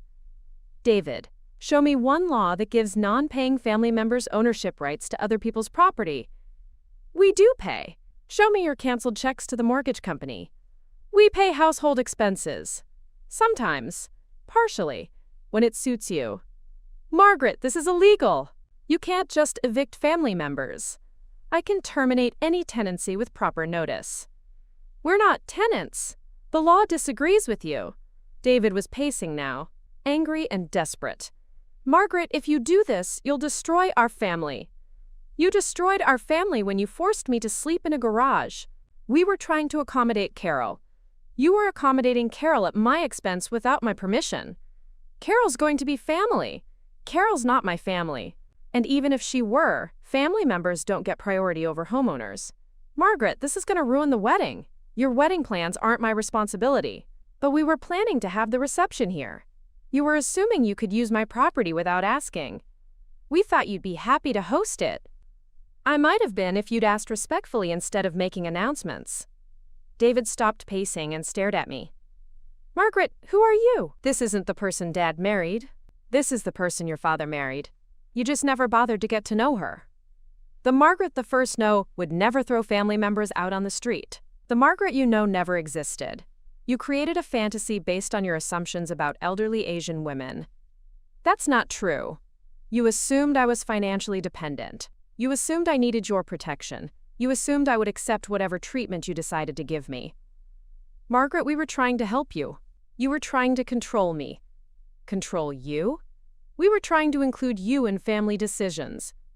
You were informing me about decisions you'd made without consulting me. David looked around the kitchen desperately. Margaret, this house is all we have. This house is all I have. Which is why I'm protecting it from people who don't respect my ownership. We do respect your ownership. Show me one example of respect you've shown for my property rights. David couldn't answer. Because there weren't any examples. Margaret, please, we're begging you. Don't do this. Begging now. After 15 years of taking my generosity for granted. We never took anything for granted. You assumed you could force me to sleep in a garage. That's taking everything for granted. Linda finally spoke up. Margaret, what if we apologize? What if we promise to treat you better? Promises made under legal pressure aren't genuine. But we mean it. You mean it now because you're facing consequences, not because you respect me as a person. That's not true. Linda, if I canceled this eviction notice, how long before you started making demands again? Linda hesitated. Because she knew the answer. Margaret, we've learned our lesson. You've learned that actions have consequences. That's not the same as learning respect. David was reading the eviction notice again. Margaret, 30 days isn't enough time to find a place. 30 days is the legal requirement. But we need more time. You've had 15 years to become financially independent. 30 days is sufficient for moving out. Margaret, please, at least give us 60 days. I'm giving you exactly what the law requires. But we're family. Family members who respect homeowners don't need extra time to find housing. Carol's voice called from the guest room. David, is everything all right? I heard raised voices. David looked panicked. Margaret, please don't tell Carol about this. Not today. Why not? Because she just traveled across the country. She's tired and confused. This would upset her terribly. Carol's comfort isn't my priority. Margaret, she's an elderly woman. So am I. And I'm sleeping in a garage so she can have my guest room. Margaret, please, just let her have one peaceful night. Why should I accommodate Carol when you won't accommodate me? Because she's innocent in this situation. So was I when you forced me into garage sleeping. David was begging now. Margaret, I'll give you back the guest room tonight. Carol can sleep on the sofa. David, it was never yours to give back, but I'm offering to fix the immediate problem. The immediate problem isn't sleeping arrangements. The immediate problem is that you think you have authority over my property. Margaret, we understand now that we overstepped. You understand now that you're facing eviction. That's not the same as understanding respect. Carol appeared in the kitchen doorway. What's all the commotion about? Everyone froze. Carol looked around at the three tense faces. Is something wrong? David forced a smile. Nothing's wrong, Carol. Just a little family discussion. It sounded quite heated. Just working out some household logistics. Carol noticed Linda's tear-stained face. Linda, dear, are you all right? I'm fine, Mom, just tired. Carol looked at me. Margaret, I hope my visit isn't causing problems. Problems. Carol had no idea that her visit had triggered a complete family explosion. Not at all, Mrs. Williams. Please, call me Carol. And thank you so much for letting me stay in your lovely guest room. Letting me stay in your guest room. Carol understood that it was my guest room. She was showing more respect than David and Linda had shown in months. You're welcome. David told me you've been so generous with your home over the years. It's wonderful when families can live together harmoniously. Harmoniously. If only Carol knew about the garage sleeping arrangement. We've had our challenges, I said diplomatically. All families do. But you've clearly worked things out beautifully. David was sweating. Carol, why don't you rest a little longer? We'll call you when dinner's ready. That sounds lovely. Margaret, will you be cooking tonight? David said you're an excellent cook. All eyes turned to me. David and Linda were silently begging me not to create drama in front of Carol. I hadn't planned on cooking tonight. Oh, well, perhaps we could order something in? Actually, I said, I think that's an excellent idea. David and Linda can handle dinner arrangements. Carol smiled. How thoughtful of them. I'll just rest until you're ready. She returned to the guest room. David waited until her door closed. Margaret, thank you for not saying anything. I didn't do it for you. Then why? Because Carol seems like a decent person who doesn't deserve to be dragged into your mess. Our mess? Your mess. Carol didn't force anyone to sleep in garages. Linda wiped her eyes. Margaret, does this mean you might reconsider the eviction? No. But you were kind to Carol. Being polite to innocent people doesn't change my decision about problematic tenants. David sat down heavily. Margaret, what's it going to take to fix this? Nothing can fix this. There has to be something. David, you forced a 70-year-old woman to sleep in a garage so your girlfriend's mother could have a bedroom. What kind of person does that? Someone who was trying to manage a difficult situation. Someone who assumed the homeowner was powerless to resist. That's not what we assumed. It's exactly what you assumed. You told me the decision was final. You expected me to accept garage sleeping without protest. Margaret, we were wrong. We admit that. You admit it now because you're facing consequences. Isn't that what matters? That we recognize our mistake? Recognition under pressure isn't genuine understanding. Linda leaned forward. Margaret, what would genuine understanding look like? Treating me with respect before being forced to do so. But we can treat you with respect going forward. From your own housing, not from mine. David's voice was getting desperate. Margaret, where are we supposed to go? We can't afford rent on our own. That's not my problem. It should be your concern as family. Family members who respect each other don't create homelessness problems. We're not trying to create problems. We're trying to solve them. You're trying to avoid consequences for your choices. Margaret, we made one mistake. 15 years of taking advantage of my generosity. The garage sleeping was just the final insult. David stood up. Margaret, I'm going to call Dad's attorney. This eviction might not be legal. Call whoever you want. My attorney drafted that notice. Your attorney? Patricia Nakamura. She specializes in property law. Margaret, you actually hired a lawyer to evict us? I hired a lawyer to protect my property rights. We're family. You don't need lawyers to handle family issues. I need lawyers when family members claim ownership rights they don't possess. David grabbed his phone. I'm calling Tom Bradley. He handled Dad's estate. He'll know about our rights. David, your father's estate didn't include this house. What do you mean? I owned this house before I married Robert. It was never part of his estate. David's face went white. That's impossible. Check the deed. Check the original mortgage documents. Check the property tax records. But Dad helped buy this house. Your father never made mortgage payments. I qualified for the loan independently. Margaret, that can't be right. Call your father's attorney. Ask him to check the records. David dialed Tom Bradley's number. He put the call on speaker. Tom, it's David Chen. I need to ask you about Dad's house. What about it? Was it part of Dad's estate? No, David. That house belongs to Margaret. Always has. But Dad lived there. As Margaret's husband. But the property was never jointly owned. Tom, that doesn't make sense. Dad bought that house. David, I've reviewed all the property records. Margaret purchased that house in 2009 with her own financing. Your father's name was never on the deed or mortgage. David looked stunned. But Dad paid the mortgage. According to the bank records, Margaret made all payments from her personal accounts. Tom, this is impossible. David, why are you asking about this? Because Margaret's trying to evict us. Tom was quiet for a moment. David, if Margaret owns the house and you don't have a written lease, she has every legal right to terminate your tenancy. But we're family. Property law doesn't make exceptions for family relationships. Tom, there has to be something we can do. Not legally. Margaret has absolute authority over her own property. David hung up the phone. He stared at me in shock. Margaret, I had no idea. You never asked. I assumed Dad owned the house. You assumed wrong. But Dad acted like he owned it.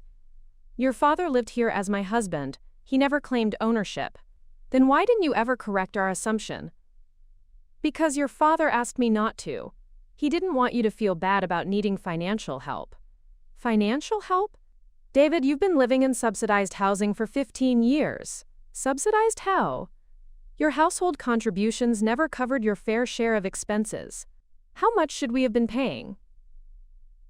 Market rent for a room in this area is $1,800 monthly, plus utilities and shared expenses. $1,800? We've been paying $600. Sometimes $600. When it was convenient, with regular excuses for paying less. David calculated quickly.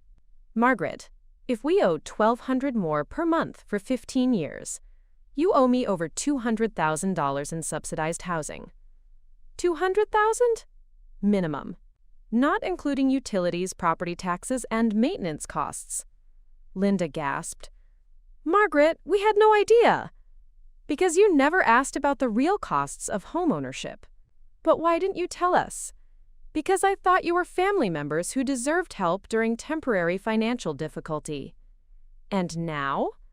Now I know you're people who take advantage of others' generosity and assume it will continue indefinitely. David sat down again. Margaret, we can start paying market rent going forward. I don't want to be your landlord. Then what do you want? I want you to find housing you can afford without my subsidies. But we can't afford market rent anywhere. Then you can't afford to live independently. Margaret, that's not fair. What's not fair is expecting me to subsidize your lifestyle while you force me to sleep in garages. Linda was crying again. Margaret, we're sorry. We'll do anything to make this right. You can vacate my property within 30 days. Margaret, please. We have nowhere to go. You have 30 days to figure that out. But what about Carol? She's planning to stay for 3 months. Carol's plans aren't my responsibility. She came here specifically to be near Linda during her recovery. Then Linda should have secured appropriate accommodations before inviting her. David looked desperate. Margaret, Carol's elderly and fragile. You can't just throw her out. I'm not throwing Carol out. You are by creating this situation. How are we creating it? By forcing me to sleep in a garage so she could have my guest room. Margaret, we'll put Carol in a hotel. You should have done that from the beginning. But hotels are expensive. So is eviction. Linda looked up through her tears. Margaret, what if we found Carol other accommodations? Could we stay if she left? No. Why not? Because the problem isn't Carol. The problem is your attitude toward my property rights. We understand your property rights now. You understand my power to evict you. That's different. Margaret, we genuinely understand that we overstepped. You understand because you're facing consequences. Not because you respect me. David was reading the eviction notice again. Margaret, 30 days really isn't enough time. It's the legal minimum. But practically speaking, finding a new place takes time. You should have considered that before forcing me to sleep in a garage. Margaret, we made a mistake. But homelessness seems like excessive punishment. You made your housing choices. Now you live with the consequences. But we're family. Family members who respect each other don't create housing crises. Linda stood up. Margaret, I'm going to tell Carol what's happening. She deserves to know. That's your choice. And then we're going to find her a hotel for tonight. That's also your choice. And tomorrow we're going to start looking for apartments. Good. David looked confused. Linda, we can't afford our own apartment. Then we'll find roommates. Or move to a cheaper area. Or live in a smaller place. But Linda, we can't afford anything like this house. Then we can't afford to live like this. Linda was finally understanding reality. David was still resisting it. Margaret, David said, what if we paid you the back rent we owe, $200,000? You don't have $200,000. We could get a loan. Based on what collateral? Our cars. Your cars aren't worth $200,000. Then we could set up a payment plan. I don't want to be your creditor either. Margaret, there has to be some way to work this out. There is. You can vacate within 30 days. But that destroys our entire life. You destroyed your life when you chose to force me to sleep in a garage. David was getting angry again. Margaret, this is vindictive. This is protective. You're punishing us for one mistake. I'm protecting myself from people who view my kindness as weakness. We don't view your kindness as weakness. You forced a 70-year-old woman to sleep in a garage. What would you call that? David couldn't answer. Linda returned from the guest room. I told Carol what's happening. She's horrified. About the eviction? About the garage sleeping, she had no idea. What did she say? That she would never have accepted the guest room if she'd known I was displacing you. Carol sounds like a decent person. She's packing right now. She wants to go to a hotel immediately. That's not necessary. Yes, it is. Carol says she can't stay knowing you were forced to sleep in a garage. David looks surprised. Carol's leaving?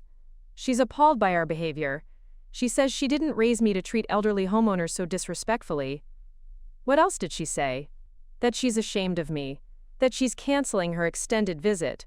That she's flying home tomorrow. David sat down heavily. So Carol's visit is ruined.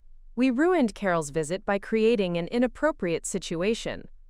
Margaret, Linda said, Carol asked me to apologize to you on her behalf. She has nothing to apologize for.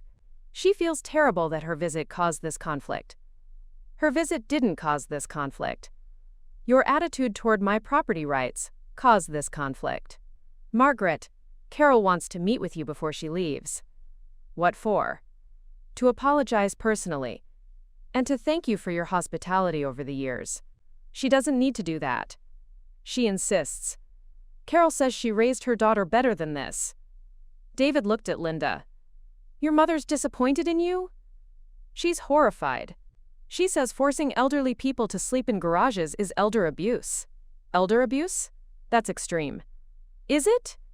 Margaret's 70 years old. We forced her out of her own bedroom. Then we forced her out of the guest room. Then we forced her to sleep in a cold garage. What would you call that? David was quiet. And, Linda continued, we did it so my mother could have a bedroom in Margaret's house. Without asking Margaret's permission. Linda, we were trying to accommodate your mother. We were displacing Margaret to accommodate my mother. In Margaret's own house. David was beginning to understand the scope of what they'd done. Margaret, he said quietly, we really screwed this up. Yes, you did. Is there any way to fix it? Not while you're living in my house.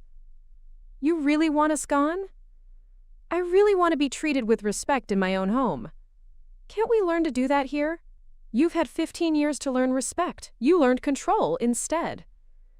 Margaret, we were wrong. We admit that completely. Admitting mistakes under legal pressure isn't genuine recognition.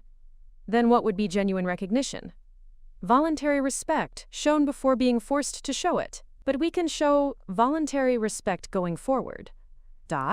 From your own housing, not from mine. Carol appeared in the kitchen with her suitcase. Margaret, I'm so sorry about this whole situation. Mrs. Williams, you have nothing to apologize for. I do. My daughter displaced you from your own guest room. That's unacceptable. You didn't know about the sleeping arrangements. I should have asked. I should have insisted on staying in a hotel. Carol, Linda said, you don't need to leave tonight. Yes, I do. I won't stay in a bedroom that belongs to someone else. Carol turned to me. Margaret, Linda told me you've been subsidizing their housing for 15 years. It was supposed to be temporary family assistance. 15 years isn't temporary, that's a lifetime of generosity that they took for granted. Carol looked at David and Linda with disappointment. I raised you better than this, Linda. Mom, we were trying to manage a complicated situation. You were taking advantage of an elderly woman's kindness. We didn't see it that way. That's exactly the problem. You saw Margaret as someone who existed to serve your needs rather than as a person who deserved respect. David stepped forward. Mrs. Williams, we understand now that we made mistakes. You understand because you're facing eviction. That's not the same as understanding respect. Carol was echoing exactly what I'd been saying. Mrs. Williams, I said, you're very wise. Margaret, I've been elderly and dependent before.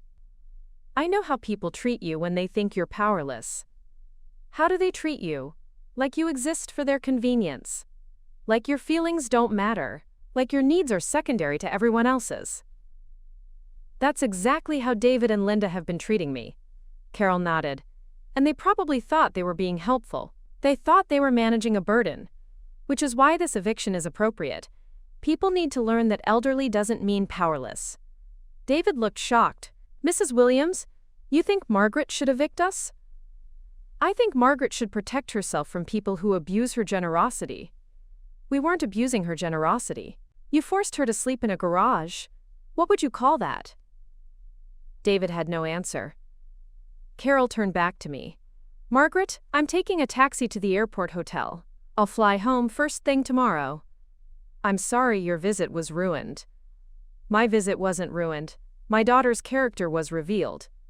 That's information I needed to have. Linda started crying again. Mom, I'm not a bad person. You're not a bad person.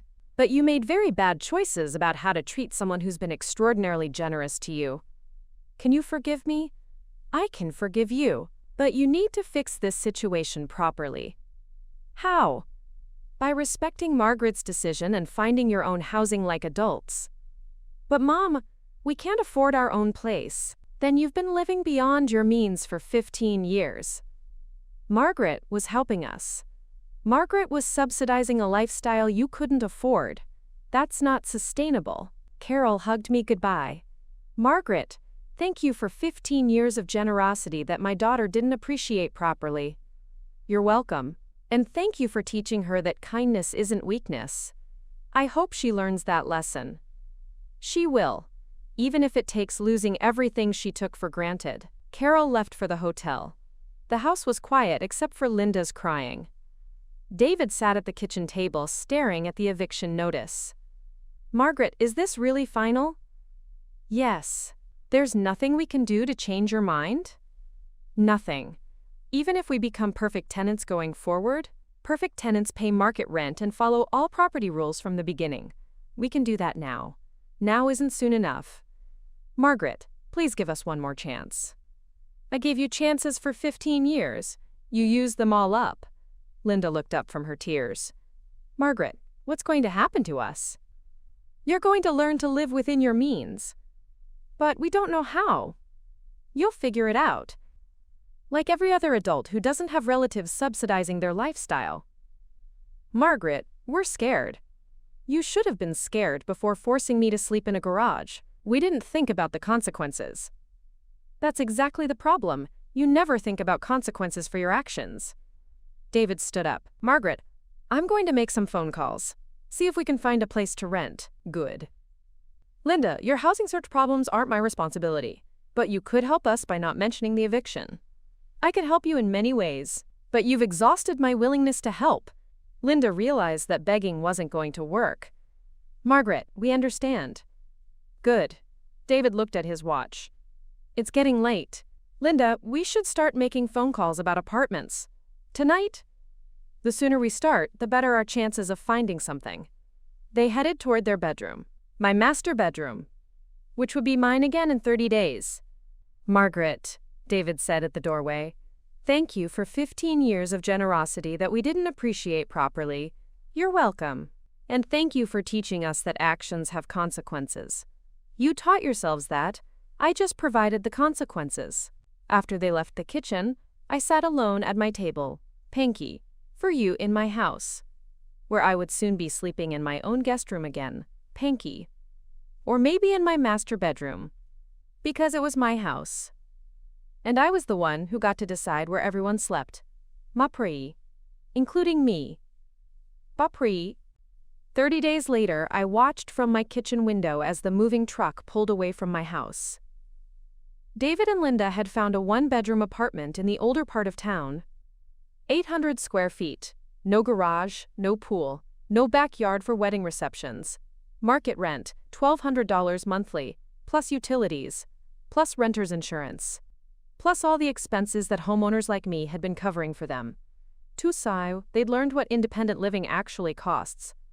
Tusaiwa. The apartment search had been brutal. Most landlords wanted credit checks, employment verification, and references. David's divorce from 15 years ago still haunted his credit report. Linda had gaps in her employment history. They'd been rejected by 6 different apartment complexes before finding a landlord desperate enough to accept them with an extra security deposit. $3,000 up front. Money they'd borrowed from David's sister in Portland. Money they'd have to repay from their new budget that included actual housing costs. Margaret, David had said during their final week, we never realized how expensive real life would be. Real life. Living within their means instead of relying on my subsidies. Most people learn that in their 20s, I had replied. We should have learned it sooner. You should have learned it before taking my generosity for granted. The moving process had been awkward. David and Linda packing belongings they'd accumulated during 15 years in my house. Deciding what they could afford to take versus what they'd have to sell. The dining room set they'd bought without consulting me. Too big for their apartment. The hot tub they'd installed in my backyard. Staying with the house since they couldn't afford to move it. The king-size bed that fit perfectly in my master bedroom. Too large for their new bedroom. They'd been forced to sell furniture and downsize possessions. Learning that the lifestyle they'd enjoyed in my house wasn't portable to housing they could actually afford. Margaret, Linda had said while packing dishes. We never realized how much space we were taking up. You were taking up space that belonged to me. We know that now.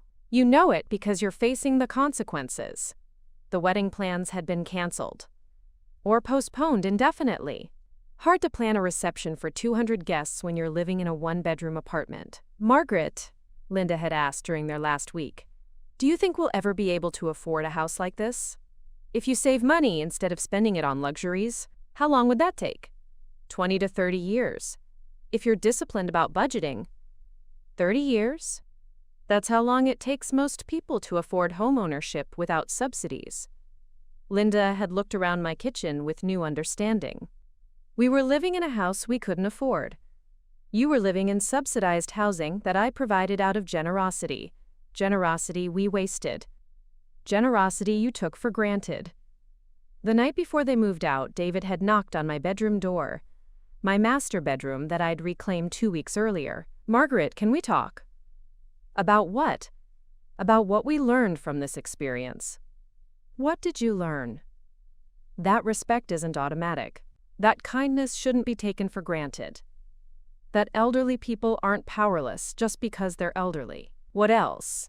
That assumptions about other people's capabilities can be very expensive mistakes. And that forcing someone to sleep in a garage is never acceptable, no matter what the circumstances. Anything else?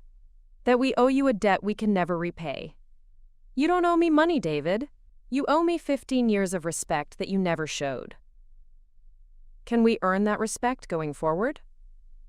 Respect is earned through consistent behavior over time, not through desperate promises when facing consequences.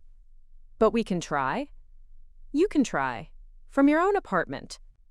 David had stood in my doorway looking around the master bedroom. Margaret, this room looks different. How so? More like yours. Less like a guest room. I'd redecorated after reclaiming my space. New bedding. New curtains. Photos of Robert and me instead of generic hotel-style artwork. Mend. This is my bedroom in my house. Of course it looks like mine. We never thought about it that way. You never thought about me as a person with preferences and rights. You're right. We thought about you as someone who existed to make our lives easier. That was your mistake. Margaret, will we ever have a normal family relationship again? Define normal. Holidays together? Birthday celebrations? Regular contact? That depends on whether you learn to treat people respectfully without being forced to. How will you know if we've learned that? Time will tell. Now, Watching their moving truck disappear down my street, I felt something I hadn't expected. Relief, not satisfaction, not vindication. Just relief that my house was finally mine again. I walked through rooms that had been spaces I shared with people who didn't appreciate them. Now they were simply my rooms in my house. The living room where I could watch television at whatever volume one preferred. Capo. The kitchen where I could cook whatever I wanted without demands for special meals. Capita. The guest room that would host visitors I actually invited. Placo. My phone rang. Rebecca's number. Mom, how are you feeling today? Rebecca had been my strongest supporter throughout the eviction process. She'd driven down from Portland twice to help me navigate the legal proceedings. I'm feeling peaceful. No regrets? None. Even though it's just you in that big house now? Especially because it's just me in my big house now. What are your plans? I'm thinking about getting a dog.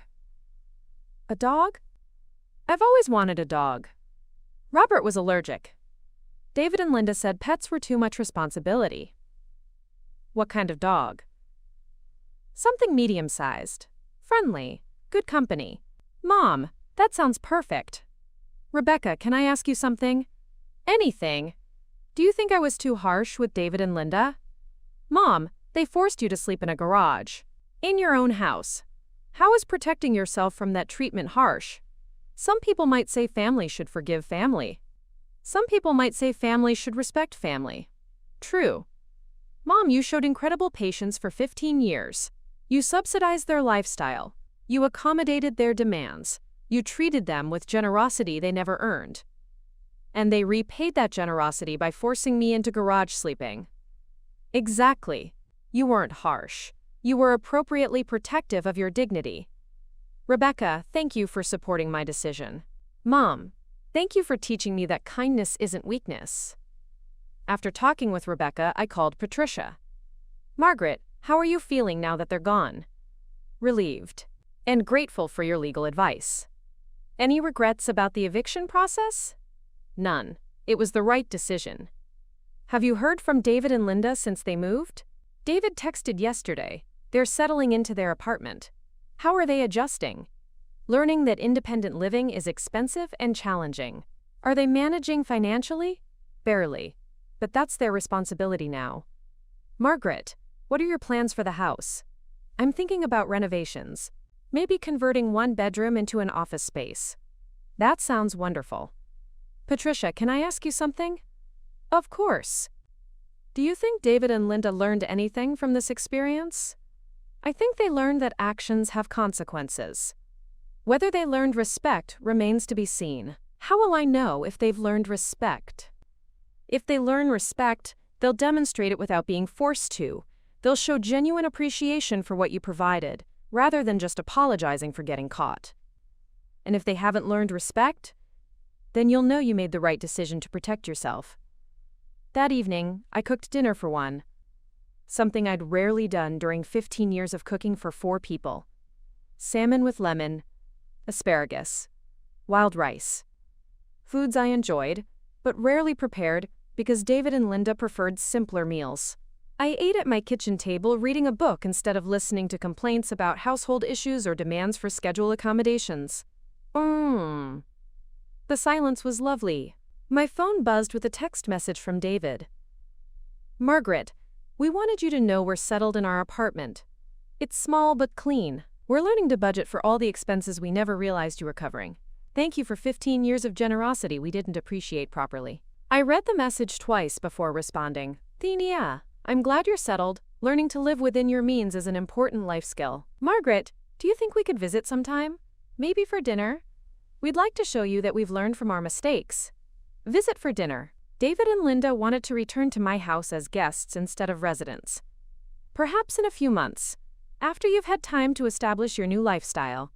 We understand. Margaret, we hope someday you can forgive us. Forgive them for forcing me to sleep in a garage, for taking my generosity for granted, for assuming I was powerless. Forgiveness isn't the issue, David. Respect is the issue. Can we earn your respect back? Respect is earned through consistent behavior over time. Not through apologies when facing consequences. We understand. We'll work on earning it. I set down my phone and finished my dinner in peace. 2 weeks later, I adopted a golden retriever from the animal shelter. Poshoa. His name was Charlie. 3 years old. Excellent temperament. Previous owners had surrendered him because they were moving to an apartment that didn't allow pets. Charlie fit perfectly into my lifestyle. Morning walks around the neighborhood. Afternoon naps in the sunny living room. Evening companionship while I worked on client books. You're much better company than my previous housemates, I told Charlie during our first week together. He wagged his tail in agreement. Charlie didn't force me to sleep in garages. He didn't make demands about meal preparation. He didn't assume ownership of my house. He just provided companionship and joy without expecting anything except food, shelter, and affection. The relationship I'd thought I had with David and Linda. Before learning, they viewed me as someone who existed to serve their needs. A month after David and Linda moved out, I received an unexpected visitor. Carol Williams, Linda's mother. Margaret, I hope you don't mind my stopping by unannounced. Of course not, Carol. Please come in. I wanted to apologize again for the chaos my visit caused. Carol, you have nothing to apologize for. You were horrified by the sleeping arrangements and left immediately. I should have insisted on staying in a hotel from the beginning. You couldn't have known about the inappropriate situation. Carol looked around my living room. The house looks lovely, very peaceful. It is peaceful, finally. Margaret, I also wanted to thank you. For what? For teaching my daughter an important lesson about respecting other people. Has Linda learned that lesson? She's learning. Living independently has been a reality check about how expensive life actually is. How are they managing? Struggling financially, but learning to budget and prioritize expenses. That's a valuable skill. Margaret, Linda asked me to give you this. Carol handed me an envelope with my name written in Linda's handwriting. Inside was a check for $500 and a handwritten note. Dear Margaret, this is the first payment toward the money we owe you for 15 years of subsidized housing. We calculated that we owe you approximately $200,000 in below-market housing costs. We know we can't repay the full amount quickly, but we want to start making payments to acknowledge our debt. We also want you to know that living independently has taught us how generous you were and how much we took for granted. We hope someday to earn your forgiveness and respect. Love, Linda and David. I stared at the check and note. Carol, this is unexpected. Linda insisted. She said it was important to acknowledge the financial debt even if they can't repay it quickly. $500 is a lot of money for people living on a tight budget. That's exactly why Linda wanted to send it. To show that she understands the sacrifice you made for them. What do you think about Linda's progress? I think she's beginning to understand that respect isn't automatic. That generosity isn't obligation. That elderly people aren't powerless just because they're elderly. And David? David's having a harder time adjusting. He still thinks the eviction was excessive punishment for one mistake. One mistake? That's how he sees the garage sleeping incident, as a single bad decision rather than the culmination of 15 years of taking advantage. Carol, what do you think? I think David hasn't learned the real lesson yet. He's learned that actions have consequences, but he hasn't learned respect. Will he learn respect? Maybe. Some people need to lose everything they took for granted before they understand what they had. Carol stood to leave. Margaret, I wanted you to know that I'm proud of you for standing up for yourself. Thank you. Too many elderly people accept poor treatment because they think they don't have options. I had options. I just needed to use them. Margaret, you've shown that kindness isn't weakness and that respect isn't optional. Those are important lessons, especially for people who assume elderly means powerless. After Carol left, I sat with Linda's note and check. $500 toward a $200,000 debt. At that rate, it would take David and Linda 33 years to repay what they owed. But the amount wasn't important. The gesture was important. Linda was acknowledging the debt, accepting responsibility for taking advantage of my generosity, making an effort to repay what she owed. David had signed the note but hadn't written it. Linda was taking the lead on making amends. They sigh. I decided to deposit the check and see if additional payments followed. Actions over time would show whether Linda had genuinely learned respect or was just managing consequences. 6 months later, I received another check. $500 with a note updating me on their progress. They'd both received promotions at work, were saving money for a larger apartment, had started a small emergency fund for housing stability. Linda included photos of their apartment. Simple, but clean. Evidence that they were building a life within their actual means. Margaret, we know this payment schedule will take decades to complete, but we want you to know we haven't forgotten our debt to you. We also want you to know that living independently has taught us skills we should have learned 20 years ago. Thank you for forcing us to grow up. Forcing them to grow up. Linda was acknowledging that the eviction had been necessary education rather than vindictive punishment. A year after the eviction, I received a phone call from David. Margaret, Linda and I would like to invite you to dinner. At our apartment. Your apartment? We know it's not as nice as your house. But we've learned to cook together. We'd like to show you what we've learned about independent living. David, why is this important to you? Because we want to demonstrate that we've learned respect, not just apologize for lacking it. How would dinner demonstrate respect? By treating you as an honored guest instead of someone who exists to serve our needs. That would be different. Margaret, we've learned the difference between being served and serving others. We'd like to serve you a meal as a small gesture of appreciation. I thought about the invitation. Dinner at the apartment they could afford. Prepared by people who'd learned to cook for themselves. Hosted by former tenants who wanted to demonstrate respect rather than demand accommodation. I'd like that, David. Really? Yes, but I'm bringing Charlie. Charlie? My dog. You have a dog? I got a dog after you moved out. He's excellent company. Of course Charlie's welcome. We'd love to meet him. David, can I ask you something? Anything. 6 months later, I received a wedding invitation. See ya. David and Linda were getting getty at Yale. Married in a small ceremony at a local park. Reception to follow at their apartment.complex community center. 50 guests instead of 200. Potluck dinner instead of catered meal. Simple celebration they could afford, instead of elaborate fantasy funded by someone else.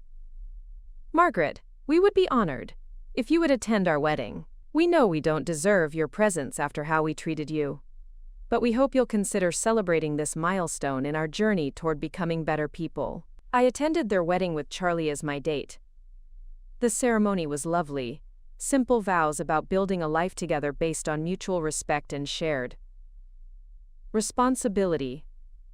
The reception was equally charming. Friends and family sharing food and conversation in a community space that cost $50 to rent. Margaret, Linda said during the reception, thank you for coming. Thank you for inviting me. Margaret, this wedding is the kind of celebration we can actually afford. It's perfect. It's honest. Like our life now. Honest is better than fantasy. Margaret, can I tell you something? Of course, I'm happier now than I was when we lived in your house. Why? Because I earned this happiness instead of being given it. That's the difference between gratitude and entitlement. Exactly. David joined our conversation. Margaret, thank you for teaching us that lesson. I didn't teach you anything. You learned through experience. The experience you forced us to have by protecting yourself. Sometimes people need consequences to learn respect. Margaret, we know we can never fully repay what we owe you. David, you don't owe me money. You owe me the respect you should have shown from the beginning. Are we earning that respect? You're learning that respect. Time will tell if you've earned it. Fair enough. As the reception wound down, Linda approached me one final time. Margaret, I have a confession. What's that? For 15 years, I thought you were lucky to have us living with you. Lucky how? Lucky to have company. Lucky to have help with expenses. Lucky to have family around. And now? Now I understand that we were. Lucky to have you subsidizing our lifestyle.